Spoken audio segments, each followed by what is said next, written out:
ಅಲ್ಪ, ಬಹಳ ಅಲ್ಪ. ಸಾಧನೆ ಬಹಳ ಅಲ್ಪ, ಸಾಧಿಸಬೇಕಾಗಿರೋದು ಸಾಗರದಷ್ಟು ಅಂತ ಹೇಳ್ತಾರೆ ನೋಡಿ. ಹಾಗೆ ಹಣ ಇದನ್ನೆಲ್ಲ ಅವಲೋಕಿಸ್ತಾ ಬಂದಾಗ ಒಂದು ತೃಪ್ತಿ ಅನ್ನುವಂಥದ್ದು ಇವತ್ತವರೆಗೂ ನೀವು ರಾಜ್ಕುಮಾರ್ಗೆ ಸಿಕ್ಕಿಲ್ಲ. ಹಗಲು ರಾತ್ರಿ ಅದನ್ನೇ ಯೋಚನೆ ಮಾಡ್ತಾ ಇದ್ದಾನೆ. ಇನ್ನೂ ಸ್ವಲ್ಪ ಒಳಗಡೆ ನುಗ್ಗಬೇಕಲ್ಲ, ಇನ್ನೂ ಸ್ವಲ್ಪ ಒಳಹೊಕ್ಕು ನೋಡ್ಬೇಕಲ್ಲ, ಪಾತ್ರೆಗಳನ್ನ ಚೆನ್ನಾಗಿ ಮಾಡ್ಬೇಕಲ್ಲ, ಚೆನ್ನಾಗಿ ಪಾಠ ಮಾಡ್ಬೇಕಲ್ಲ, ನಾನು ಚೆನ್ನಾಗಿ ಪಾಠ ಮಾಡ್ಬೇಕಲ್ಲ ಅನ್ನೋ ಒಂದು ಹುಚ್ಚು ಬಿಟ್ರೆ ಬೇರೆ ಇನ್ನೇನು ನನಗಿಲ್ಲ.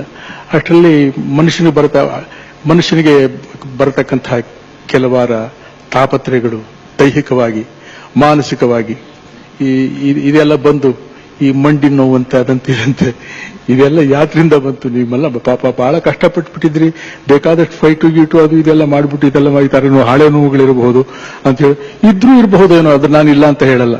ಆದ್ರೆ ಅದೇ ನಾನು ಹೇಳ್ಕೊಳ್ಳೋದಿಲ್ಲ ಅದನ್ನ. ಹೌದು, ಇದು ನೋಡಿ ಹೀಗಾಗೋಯ್ತು ಅಂತ.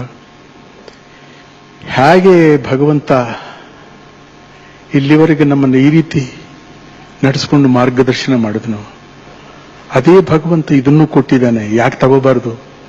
ಇಲ್ಲಿವರೆಗೆ ಎಷ್ಟು ಸುಖಾನ ನಾನು ಅನುಭವಿಸಿದೀನೋ ಹಾಗೆ ಈ ದೈಹಿಕವಾಗಿ ಬರತಕ್ಕಂತಹ ಸುಖಾನೂ ಅದನ್ನು ಹಾಗೇನೇ ತಗೋಬೇಕು ಹೊರತು ಅದನ್ನು ಬೇರೆ ರೀತಿ ತಗೊಳಕ್ ಆಗೋದಿಲ್ಲ. ಏನ್ ಕರ್ಮ ಮಾಡಿದ್ದಕ್ಕೆ, ಯಾರಿಗ ಅನ್ಯಾಯ ಮಾಡಿದ್ದಕ್ಕೆ ನನಗಿದ್ದಾರೆ ಎಲ್ಲ ಬರಬೇಕಾಗಿತ್ತು ಅನ್ನೋದು ಏನೋ ಮಾಡಿರ್ಬೋದಪ್ಪ, ಯಾರಿಗ್ ಗೊತ್ತು? ಒಂದ್ ಸ್ವಲ್ಪ ತಿರುಗಿ ನೋಡ್ಕೊಂಡು ನೀನು ನೋಡ್ಕೊಂಡ್ಬಿಟ್ರೆ ಬಹಳ ಒಳ್ಳೇದು. ಅದಕ್ಕೆ ಯಾವಾಗಲೂ ನಮ್ಮಲ್ಲಿ ನಾವು ಆಗಬೇಕು ಅಂತಂತ ಹೇಳ್ತಾರೆ ದೊಡ್ಡವರುಗಳು.